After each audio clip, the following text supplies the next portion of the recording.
KC. Jeremy Spencer, king of the wild frontier. Yeah, it's a good song. He once killed a bear he was only 3. Nailing it. Yeah. I think that's what you need to start going as your theme song, right? Yeah, we can use it as the show intro. As you bust out into a solo with your coon skin hat on. That's it, man. How's it going, brother? How you doing? Excellent. Getting started with a lot of press today and a lot of interviews, so it's all good, man. Well, it's because we're getting ready for the release of the new album. You got to push it hard. Can't wait, man. It's like we've been in purgatory because it's been done for a few months, and then you just have to wait and sit on it. And we want to share it so much with everyone, man. It's kind of like buying a motorcycle in winter. You got to park it in the garage and just stare at it. 100%, man. Same thing. Hate that feeling. So are you excited about the new album? I know you guys put a lot of heart and soul into the new album, but how would you compare it to the other ones? Well, it's basically all you need to know about Five Finger Death Punch in one album, I think. Yeah. It's got little bits of everything that you've heard, but I think the songs are kind of a little higher energy, more focused and to the point on this one. Like the last one, there was some more experimental stuff, obviously, with a double album. Yeah.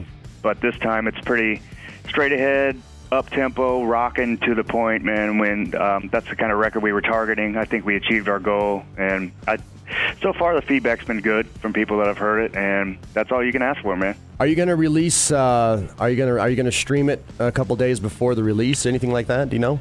I'm not for sure, but I'm sure that probably will. That's kind of like the trend of what's happening these days. So looks like that'll probably end up happening. Just give everybody a little bit of a taste.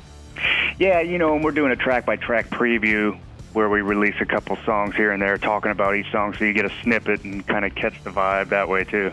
I know this is probably too much information, but I keep a notepad next to the crapper. That's where I have my best ideas, so I always make sure to write down on the notepad. Is it true that Ivan will just call you in the middle of the night and have you write down lyrics for him? Totally true, man. I don't write them down, but he leaves messages on our voicemail. And yeah. He doesn't call me anymore because he knows that I don't like that. But Jason always leaves his phone on, and he'll call at 2 or 3 in the morning with an idea and just leave a message on his voicemail. And that's kind of how the Jekyll and Hyde thing came about. Yeah, that's what I heard. Yeah, I figured that Jekyll and Hyde was one of those deals where just kind of his muse struck him, but he couldn't find a pen, so he decided he'd just call and leave a message. The funny thing is that you can record on so many devices. He's just so caveman. He can't seem to figure it out, so he calls one of us and leaves a message on our voicemail. I'm like, dude, you can record it in your own phone, but he doesn't get that. So I just picture the whole Space Odyssey 2000 thing with the monkey beating the computer. That's pretty close, man. That's pretty close. There's Ivan right there. All right, so in the video, Jekyll and Hyde, do you guys really despise making videos, or did you just do that because you wanted to set up the video? No, we don't really like it. We've done a lot of videos. That one was fun though. It was fun. Yeah, we got to do just release our frustrations on a set, which was kind of cool. I gotta say, as a Huskers fan, I was digging your Huskers jersey. Thanks, man. Yeah, I'm excited to get the season rolling, man. Let's go. I can't wait till we can get the Grizzlies to play the Huskers. It's going to happen one of these days. That'd be great, man. I keep writing letters to Congress, I hope it happens.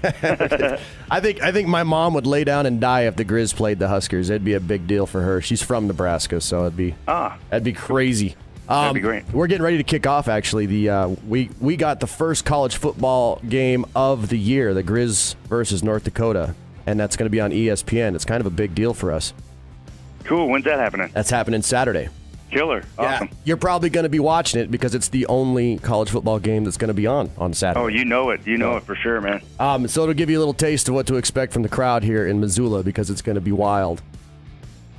My other question, I guess, for you is, like you said, you're not down to make videos. How about video pranks? I know you're a fan of video pranks. What's the worst one you've ever done?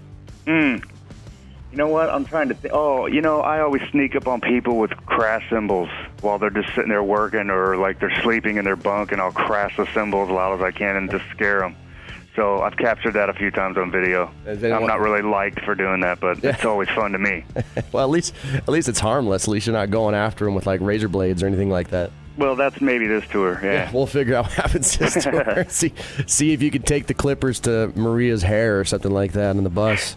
Yeah, I'm sure she'll find that funny. I'm sure she'll love that. Yeah. Speaking of which, who? I mean, is she just as fun to look at off stage as she is on stage? Yeah, you know, I mean, I don't really think of her like that because we've toured so many times. We're like really close, you know. Well, yeah, but I mean, she's still fun to look at. Yeah, for sure, you know. And I like the stage setup, and I like the dancers and all that stuff that they have. Yeah. I think it's cool. It's gonna be fun, man. It's gonna be a really cool show. You know, if in this moment they're guys like Chris and everybody are still doing the face paint and all that kind of stuff for their stage this year. Oh yeah, I think so for sure, man. That's their deal. Yep. Right on, brother. Well, hey, I am stoked not only for the release of the new album, Got Your Six. It's going to be out here a week before you guys show up. So it'll give us just enough time to start to memorize the lyrics so we can sing along. Awesome. And then you guys are going to be here on September 11th.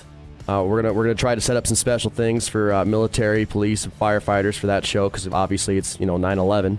Right. So we're gonna hook up something cool for that. And then our buddy Lou Brutus over at Hard Drive is setting everyone up with a chance to win a trip down to Vegas to see you guys in your hometown. Oh, great, man. That's awesome. Yeah, you guys are doing Hard Rock on, what, the 19th? Yep. Yeah. It's going to be a big one. So we're looking to give that trip away, too, so that's going to be a lot of fun. So not only going to see you here on the 11th, but one lucky a-hole is going to go on a trip down to Vegas to see you guys down there, too. Cool. Right on, Jeremy. Hey, thank you so much for spending some time with us this morning. All right, thanks, KC.